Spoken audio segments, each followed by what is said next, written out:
Welcome to Leadville, Colorado. And before we head down that main street and check out the old historic downtown, we'll start in the Hall of Fame and Mining Museum. I'm not an expert in this area, but it's a good place to start to learn about this whole area. It's a very historic place, and mining plays a huge part, and this museum has a lot of interesting things. Leadville is the county seat of Lake County. It's also the only incorporated municipality in the entire county. You know, Denver is called the Mile High City. Leadville is called the 2 Mile High City because at the elevation of 10,152 feet, it's the highest incorporated city in the United States. It's actually the third highest incorporated municipality because there's a couple other smaller towns, so it's more the definition of town versus city. So it's the highest city, the third highest incorporated town in the United States. It was settled in 1859 during the Pikes Peak Gold Rush when gold was discovered here, but the town wasn't officially incorporated until 1877, which is 1 year after Colorado gained statehood. And it became one of the biggest and richest silver camps in the world, and really helped Colorado become a more valuable and significant state in its early years of joining the United States.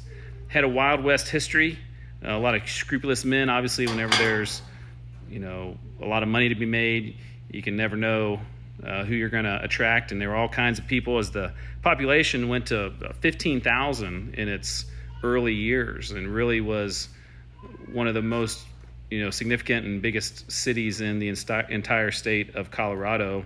It did decrease after the mining went down. The significance went down and lessened, and now today is more of a tourist area.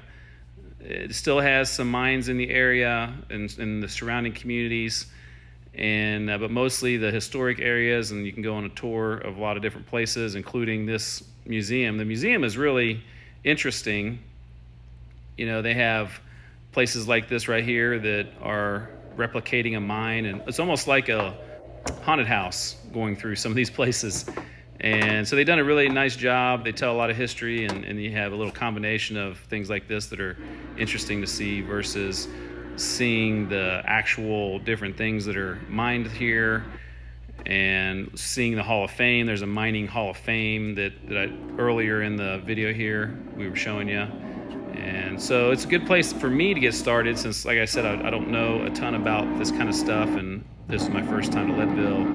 A lot of ghost towns in Colorado, certainly something I'm interested in. We're going to see a couple of those later here in the video, but anytime there's mining like that, there's usually ghost towns. This is a cool thing to show you what it looks like under the ground versus what's above the ground, and I thought that was neat.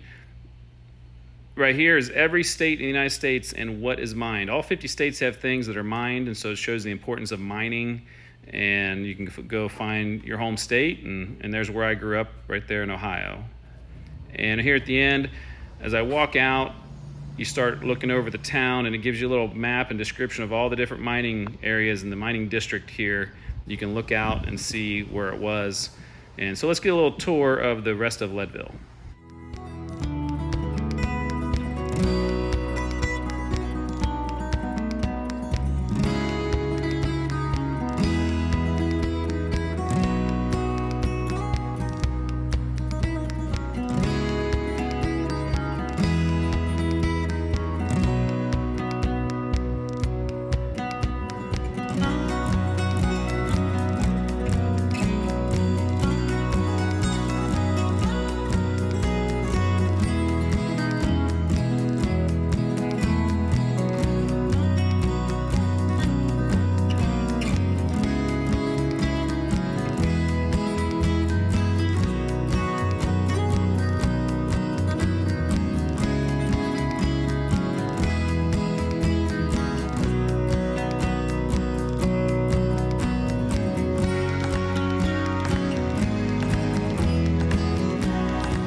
There are a lot of places to visit in this area. I went to the Matchless Mine. It's one of the most famous mines in Colorado. It's one of the biggest ones here in the Leadville mining district, and produced millions of dollars worth of silver for its owner Horace Tabor in the early 1880s. It's probably best known as the home of his second wife, Elizabeth Tabor, who was known as Baby Doe because she was much younger than him. And after he passed, she was so dedicated to this mine that she lived here even when it wasn't producing anymore, and she was eventually found frozen to death here in this cabin in 1935. But this mine produced $2 million worth of riches for Tabor, which is almost $500 million today. And then by 1885, it was declining, and then eventually they have turned it into a historic museum, you could say here, and where you can tour around the different buildings. Previously the cabin there, this was obviously an area related to the mine. Now it has a bunch of different things talking about the history of the mine and equipment that was used for the mine. So pretty interesting. Obviously there's a little story of a love triangle there too, and so when you go there, you can either get a guided tour or you can just walk around, and it costs $10. I really like this little piece of artwork that is showing what the mine looked like in miniature form. Really well done. It was such a well-known mine that even the famous Oscar Wilde toured it in 1882 during his trip to America. Outside here, you can see what the mine actually looks like, and there was a railroad spur that came over here, and they would load up what they had, and they would be able to transport it down the railroad. And I was able to get right here and look right down into the old mine. After I left the Matchless Mine, I drove around and eventually found the Mineral Belt National Recreation Trail. And this was really interesting. This is a 12-mile loop that goes all around the mining district and all around Leadville, basically. And this area is much more than just the town of Leadville. It's all these different mining camps, and there were other towns that are now ghost towns. And this Mineral Belt Trail, which I did not go around the whole trail, I just went on a little bit of part of it, has old buildings like this all throughout. And so it'd be a great biking trail. Like I said, 12 miles, probably a little too far for me to go for a walk or a run on this day where I didn't have that much time. But you can see there the path, and it tells little stories. This talks about Finntown, I believe it was called, and here is some of the remnants of that old ghost town. This would probably be a pretty cool bike rides, 12 miles around here, and you see all kinds of just old mining things. There's old buildings that are broken down.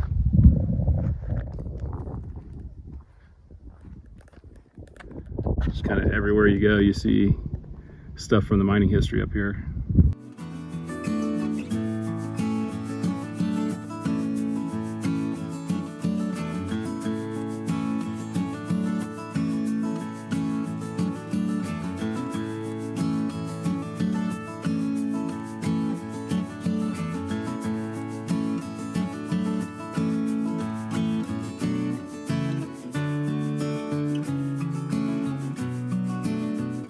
If you're interested in mining history and things like that, Leadville and this whole mining district area is pretty cool.